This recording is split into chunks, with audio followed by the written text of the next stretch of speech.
Savings to me. 555-555-7885. Come on down. We love to have your business. Barry buys anything.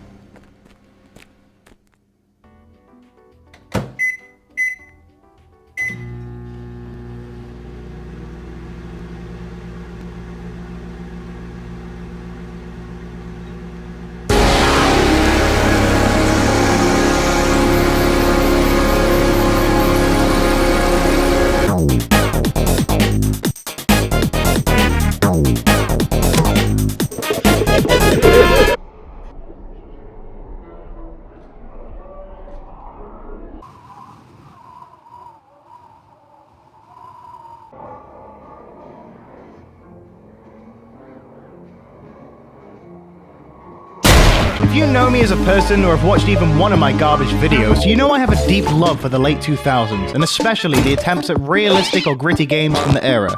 For some reason, seeing an empty, lifeless map with PNGs for grass and characters as stilted as they are greasy just scratches an itch in my brain nothing else quite can. Maybe it's due to the fact I spent an unhealthy amount of time as a child playing games like the Batman Arkham series, GTA 4, Fallout New Vegas, and especially the Orange Box, but over the years, this oddly specific but rampant style has possibly become my favorite, despite its many flaws. But since the time of human bricks, AAA games have evolved. Now games can pull off the realism they so desperately tried to achieve in 2010, and having an actual art style is more of an acceptable lifestyle than ever. But even after all the advancements and nuances to realism, almost letting you feel as if the virtual world you inhabit and terrorize is as real as your dog, there's still nothing in the world like something made in Source.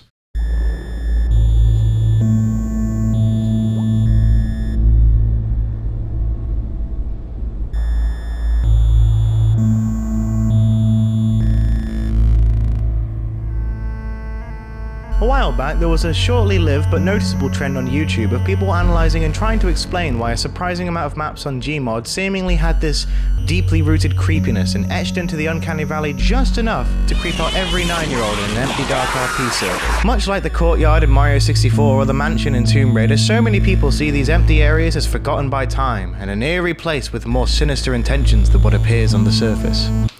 Mario 64 especially due to the ungodly amounts of Mario came out of the screen and bled realistically, and Mario had to be a guest filter to wax personality. I know I use that plugin too, fuck off. So thanks to aspects such as aging visuals, intentionally off-putting sound design, and in Gmod's case, literally being built off a game set during what is essentially an apocalypse, most Source games with a couple exceptions have been planted on this pedestal of being scarier than they ever intended to be. But I think if you're of this mindset, you're doing these games and this giant vat of community content a huge disservice. When I see an empty map with the sirens of City 17 blaring in the distance, I don't think someone is watching me just out of view, or that the G-Man is using my computer to mine fucking green coin.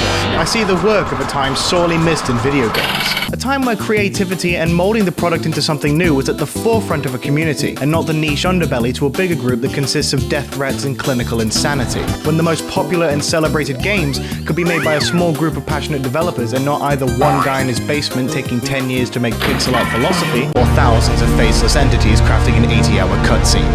Games. It was also when games came out finished, and that was pretty cool, I think. Now, of course, I'm not going to sit here like an elderly man and tell you that everything was better in 2009.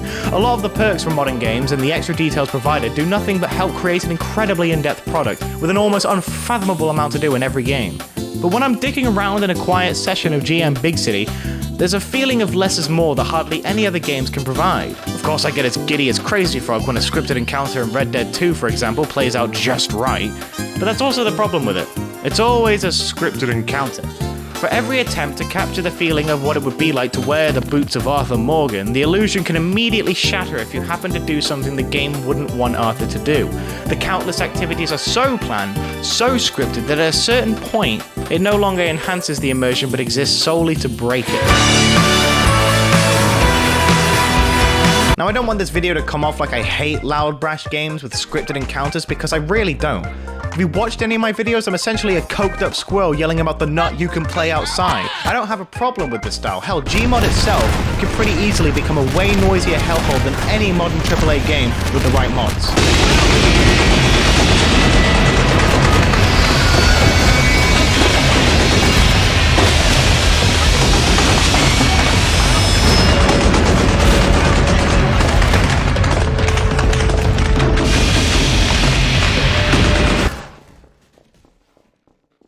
I just want to highlight that when you're playing Gmod in a certain way, there's just a kind of peacefulness that it has that, in my opinion, I haven't seen any other game actually capture. And hell, even if it is creepy, why is that a bad thing?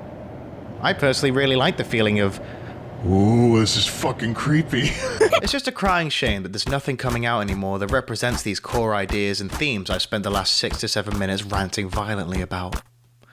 Oh wait, there are, I forgot!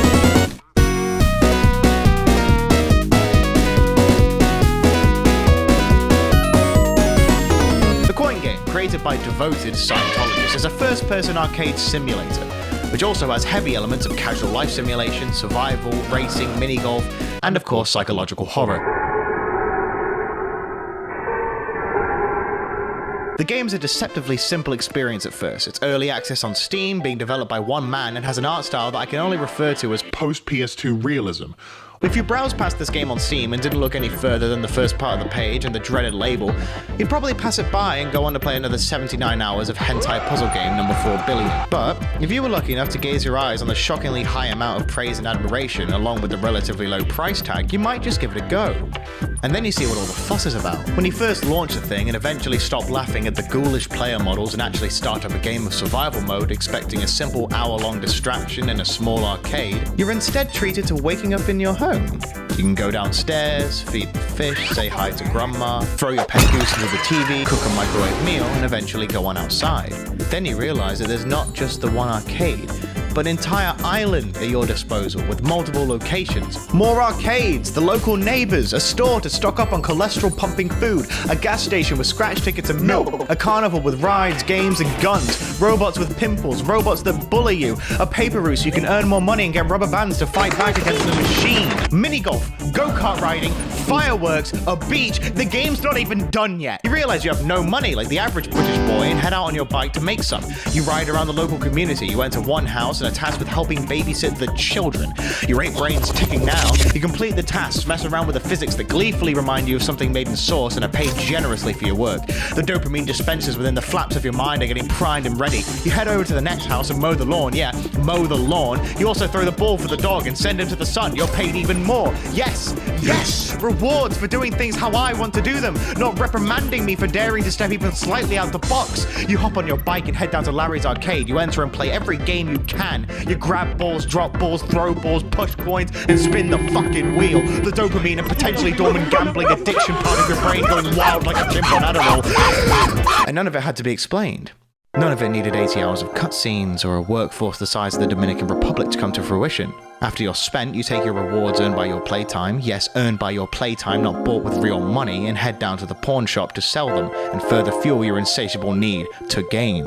All of it on its own so basic, but when it's all put together, it's so infinitely replayable, it's stupid. Basic bite-sized pieces of content that when all put together make something infinitely replayable and creative. Now that sounds familiar. This stupid little indie game about a small island populated by robots and serving no history whatsoever has somehow captured my heart and got me more passionate about Dunko Coin Pusher than Cyberpunk ever could for next generation world building. It reminds me of the good old days playing games like Minecraft and Gmod when all that mattered was how I was going to spend my time next. When the line between indie and AAA was much more blurred and the focus was on simple fun and not making me cry like a little bitch over a bunch of very well-lit polygons. Every big game these days pretends to be a sandbox, pretends to let you live and breathe as the character you create.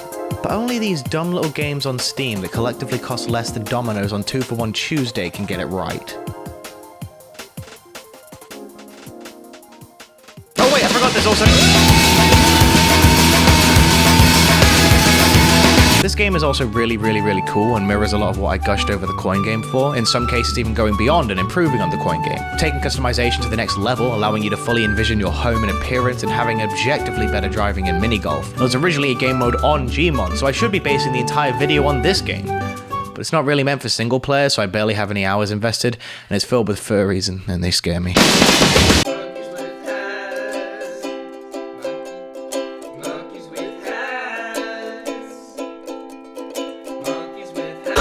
Kill him! Ooh!